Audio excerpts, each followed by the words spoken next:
नमस्कार, मैं अभिषेक उपाध्याय। आप देख रहे हैं टॉप सीक्रेट। उत्तर प्रदेश में खाद की ज़बरदस्त किल्लत हो रही है। खाद तो मिल नहीं रहा है, लाठियां मिल रही हैं। पुलिस लाठियों से स्वागत कर रही है उन किसानों का जो अन्नदाता हैं। और ये किसी एक दो ज़िले की कहानी नहीं है, ये बुंदेलखंड से लेकर के पूर्वांचल, पश्चिम, सेंट्रल यूपी, जहाँ भी देख रहे हैं वहाँ पर यह हाहाकार है और पुलिस की लाठियों की बात सामने आ रही है। सवाल ये है कि आखिरकार सरकार खाद मुहैया क्यों नहीं करा पा रही है।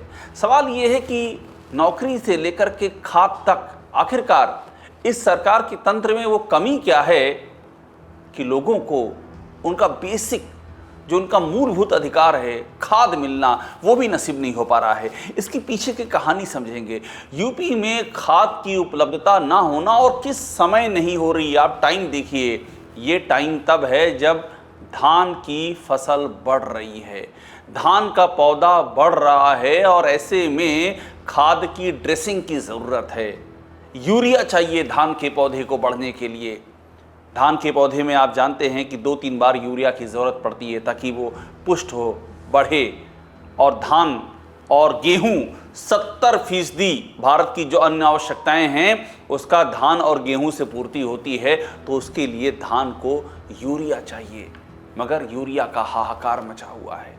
लाइनें लगी हुई हैं किसानों की। जो सहकारी समितियां हैं जिनके पास इस यूरिया को, इसके वितरण करने का ठेका है, उन सहकारी समितियों के गोदाम हैरत अंगेज रूप से खाली दिखाई दे रहे हैं। जो निजी ओपन मार्केट है वहां पर वही यूरिया जो 50 किलो की बोरी 266 रुपये में आती है वो 350 रुपये में बिक रही है, 400-500 में बिक रही है। और जो नेपाल से सटे हुए ज़िले हैं वहां तो कयामत आ रही है।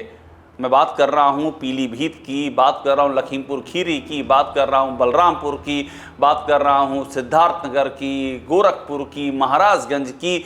यहाँ कयामत बरप रही है। यहाँ क्या हो रहा है कि खाद की जो बोरियाँ और नेपाल जा रही हैं, ऐसी रिपोर्ट्स आ रही हैं। और नेपाल में वो जो 50 किलो की बोरी है जो 266 रुपये में मिलनी चाहिए और मिलती रही है, क्राइसिस के बावजूद मिलती रही है। कभी कभी ऐसा होता है कि जब नहीं उपलब्ध होती है तो उसके लिए काफ़ी हल्ला हंगामा भी होता है, एक लंबी प्रक्रिया है। लेकिन वही बोरी 1300-1400 से लेकर के 1800 रुपये प्रति बोरी में बेची जा रही है। आलम यह कि साइकिलों पर, आपने नेपाल का बॉर्डर देखा होगा, यूपी का पोरस बॉर्डर है, एक पैर रखिए इंडिया में, दूसरा पैर रखिए नेपाल में। एसएसबी वहाँ है जहाँ पर क्रॉसिंग है, लेकिन पूरा जो खेत का इलाका है वो कोई भी निकल जाए। लोग साइकिलों पर बोरी लेकर जा रहे हैं, यहाँ पर 266 रुपये में और या 300 रुपये में, और वहाँ पर 1500 और 1800 रुपये में। ये स्थिति है। सवाल ये कि योगी सरकार को इसका आइडिया नहीं है क्या आपको ये आइडिया नहीं होता है कि ये समय पीक टाइम है, इस समय खाद की ज़रूरत पीक पर होती है, इस समय यूरिया के लिए किसान छटपटाते हैं, ये आपको जानकारी नहीं है। लगातार दावा किया जा रहा है कि कोई कमी नहीं है। आप सोचिए, उस पर से दावे हो रहे हैं कि कोई कमी नहीं है। ये योगी सरकार के मंत्री दावा कर रहे हैं कि खाद पर्याप्त है, तो खाद कहाँ चली गई मंत्री जी? अगर खाद पर्याप्त है, वो सहकारी समिति के गोदाम में भी नहीं है, वो जो निजी बेचने वाले हैं उनके पास भी उपलब्ध नहीं है, तो खाद गई कहाँ? जमीन खा गई या आसमान निकल गया? अब आप सोचिए स्थिति क्या है हिंदुस्तान में। खाद में यूरिया की बात कर लेते हैं, क्योंकि यूरिया की डिमांड सबसे ज़्यादा होती है। यूरिया में करीब 350 लाख मीट्रिक टन, ये एक आंकड़ा है, इतनी खपत होती, इतनी ज़रूरत होती है। 350 लाख मीट्रिक टन, कभी 355, कभी 360, कभी 345, ऐसे ही आंकड़ा रहता है। और आंकड़े ये बताते हैं 2023-24 के कि हम 45 लाख मीट्रिक टन शॉर्ट हैं, यानी कि 45 लाख मीट्रिक टन की कमी है। अब ये कमी पूरी कहाँ से होती है? जब नहीं होगी तो हमको आयात करना होगा। तो ये कौन सा देश है जो सप्लाई करता है? सबसे अधिक यूरिया आती है रूस से। रूस दूसरे नंबर पर सबसे अधिक यूरिया का उत्पादक देश है। रूस यूरिया, अमोनिया, फास्फेट, ये सब चीज़ें, पोटास, यूरिया, अमोनिया और पोटास, इन तीनों का सेकेंड नंबर पर प्रोड्यूसर है। और डाई अमोनियम फास्फेट यानी कि DAP, उसका 5वें नंबर पर रूस प्रोड्यूसर है। तो रूस से ये आयात होती है। और भी अलग अलग तरीके हैं, और भी जगहें जहाँ से आता है। हम पोटास की बात कर लें, एमओपी की बात कर लें तो वो रूस से आता है। पोटास बेलारूस से आता है, पोटास तुर्कमेनिस्तान से आता है, और साथ में ये तो देश ही हैं, इसके अलावा इजराइल से भी आयात होता है, कनाडा से भी आयात होता है। ये सब जगहें हैं जहाँ से आता है। ये सब मैं आपको इसलिए बता रहा हूँ क्योंकि ये सबकी जानकारी में है कि ये रूट हैं, जो नहीं है वो यहाँ से आप आयात कर सकते हैं। पहले मैं आपको ये कहानी बता दूँ कहाँ कहाँ से ये आप यूरिया, कहाँ से आप म्यूरेट ऑफ पोटास यानी कि एमओपी ले सकते हैं। मैंने यूरिया बता दिया, सबसे अधिक रूस से आती है। एमओपी बता दी, पोटास बता दी, जो रूस के पास के इलाके जो देश हैं वहाँ से, और साथ में इजराइल कनाडा से भी आती है। और एक और डीएपी की जहाँ तक बात है तो डीएपी भी रूस से आती है, चीन से आती है। और इसके अलावा डीएपी रूस और चीन के अलावा दूसरे और भी जो देश हैं जैसे कि जॉर्डन, मोरक्को, यहाँ पर पोटास जॉर्डन और मोरक्को से ख़ास तौर पर हमारे यहाँ आता है। तो ये तमाम सारे देश हैं जहाँ से हम ये आयात करते रहे हैं। ओमान से यूरिया आती है भारत में, सऊदी अरब से डीएपी आती है भारत में। ये तमाम सारे देश हैं, सबकी जानकारी है। सवाल ये है कि पूरा सिस्टम इन प्लेस है, कहाँ कहाँ से खाद का आयात होना ये सबको पता है, कितनी कंजम्पशन है ये सबको पता है। तो सवाल ये है कि फिर ये बार बार किल्लत क्यों हो रही है। सवाल ये है कि फिर सरकारें ये क्यों दावा करती हैं कि हमारे पास पर्याप्त है, हमारे पास यूरिया की कोई कमी नहीं है। तो ये जो लाइन लगाए हुए किसान दिख रहे हैं तस्वीरों में, ये क्या एआई से बनाई हुई तस्वीरें हैं? ये क्या आर्टिफिशियल इंटेलिजेंस की तस्वीरें हैं, या किसी चित्रकार ने बना दिया है, या किसी ने कार्टून नेटवर्क से निकाल करके चस्पा कर दिया है? ये गांव गांव में किसान हैं जो रो रहे हैं, बिलख रहे हैं, और वो इसलिए परेशान हैं क्योंकि अगर इस मौसम में यूरिया नहीं मिली तो धान का क्या होगा। और अभी तो गेहूं की बुआई होनी है इसके बाद। अब गेहूं की बुआई में अगर उनके पास डीएपी नहीं हुई, डाई अमोनियम फॉस्फेट उनको नहीं मिली, उनको यूरिया नहीं मिली, तो क्या होगा धान का, क्या होगा गेहूं का, क्या होगा इस देश का जो खाद्य भंडारण है, क्या होगी इस देश की फूड सिक्योरिटी गारंटी का क्या होगा। ये तमाम सारे सवाल उठ रहे हैं।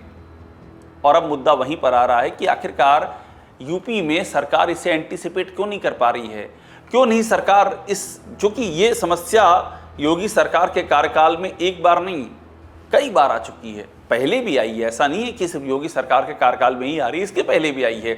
लेकिन मुद्दा ये है कि जब बार बार ये चीज़ें आती हैं तो आपके पास एक प्लान ऑफ एक्शन होना चाहिए, बजाय ये बयान देने के कि नहीं नहीं हमारे पास तो पूरी क्वांटिटी है और हम सबको किसानों को मिल रही है। अपने एसी कमरे में बैठ करके आप ये बयान दे दीजिए सबको मिल रही है, इसके बजाय एक सप्लाई चेन को मेंटेन क्यों नहीं किया जाना चाहिए। अब कहानी समझिए क्यों हो रहा है। ये हो इसलिए रहा है क्योंकि जम करके काला बाजारी की खबरें आ रही हैं, जम करके स्टॉकिंग और होल्डिंग की खबरें आ रही हैं। यूरिया को होल्ड किया जा रहा है, यूरिया के जो सहकारी समितियों के गोदाम है उसके अलावा निजी गोदाम में यूरिया को शिफ्ट किए जाने की खबरें आ रही ताकि दाम बढ़ जाए। 266 रुपये में जो यूरिया मिल रही है सहकारी समिति के जरिए, उसको खुले बाजार में 350, 400, 500 में हम इंडिया में और नेपाल में जब भेजेंगे तो दाम जो है तुरंत 1500 और 1800 रुपये पर बोरी पहुंच जाएगा, 50 किलो की बोरी। अब आप इसकी समझिए कि इसकी क्वांटिटी की मात्रा कितनी ज़रूरत पड़ती है। छोटे किसान क्यों परेशान हैं? छोटे किसान इसलिए परेशान हैं ख़ास तौर पर चूँकि उनको ज़रूरत है। 1 बीघा की अगर हम बात करें तो 1 बीघा में आपके पास अगर 50 किलो एक बोरी में होगा तो बड़े आराम से 20 से 25 किलो या 30 किलो ज़रूरत के मुताबिक लग जाता है। और हमने चूँकि धान का मामला है तो धान में एक बार नहीं बल्कि 2 से 3 बार वो ड्रेसिंग करनी पड़ती है, खाद डालनी पड़ती है। तो उनकी तो जीविका इसी पर टिकी हुई है। अगर वो सही समय पर उनको खाद नहीं मिलेगी तो उनकी फसल बेकार जाएगी और उसके बाद क्या होगा। और आप सोचिए कि ये तब हो रहा है जबकि एक नैनो यूरिया का प्रयोग फेल हो चुका है। फेल मैं इसलिए कह रहा हूं चूंकि नैनो यूरिया से फ़ायदा नहीं हुआ है। किसानों से पूछिए कि नैनो यूरिया क्या है और क्या हुआ, वो सब आपको बताएंगे। हुआ ये कि एक तरल लिक्विड में यूरिया का उत्पादन किया इफ़को ने। इफ़को जो सबसे बड़ी सहकारी क्षेत्र की संस्था है यूरिया की, उसने कहा कि ये 250 ग्राम 250 ग्राम का अगर इस्तेमाल करते हैं आप, इस ये जो तरल हम दे रहे हैं आपको, लिक्विड दे रहे हैं, तो ये वही आपको उपजाऊपन, उत्पादकता दे देगी। ये 250 ग्राम लिक्विड जो कि एक बोरी से आपको मिलता है, वो लिक्विड में 250 ग्राम दे देगी। लोगों ने इस्तेमाल किया और जो नतीजे सामने आए वो चौंकाने वाले थे।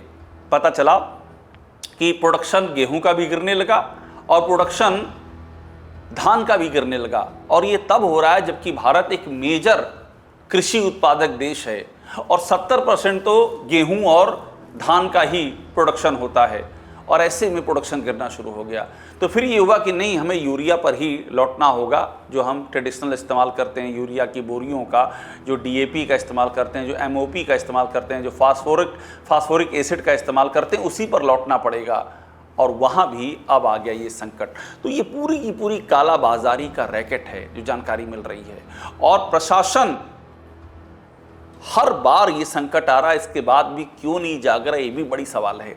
बड़ा सवाल ये कि आखिरकार क्यों ये कहा जा रहा है कि सब कुछ ठीक है, कहीं कोई कमी नहीं है, ये क्यों कहा जा रहा है? दुनिया को हम सबको पता है कि जब कम से कम 45 लाख मीट्रिक टन खाद का अंतर है हमारे खपत और प्रोडक्शन के बीच में, जो डिमांड है उसमें और जो हम प्रोड्यूस कर रहे हैं उसमें 45 लाख मीट्रिक टन का जब फर्क है, तो ये क्राइसिस तो आनी है। आयात प्रभावित हुआ, ये सबको पता है। रूस यूक्रेन का वार चल रहा है, रूस के कई सारे जो पोर्ट हैं वो ब्लैक सी से सटे हुए पोर्ट, जैसे कि ओडेसा हो गया, मारियापोल हो गया, वो जंग में फंसे हुए हैं, यानी वहाँ से भी माल नहीं जा पा रहा है। और ये जंग अभी भी चल रही है रूस यूक्रेन की। तो ये सब चीज़ें जब पता हैं तो उसके बाद सरकार क्यों सो रही है? क्यों नहीं सरकार ने अपने तंत्र को सक्रिय किया? क्यों नहीं ज़मीन पर जा कर के किसानों से समय रहते फीडबैक लिए गए और सप्लाई सिस्टम को दुरुस्त किया गया?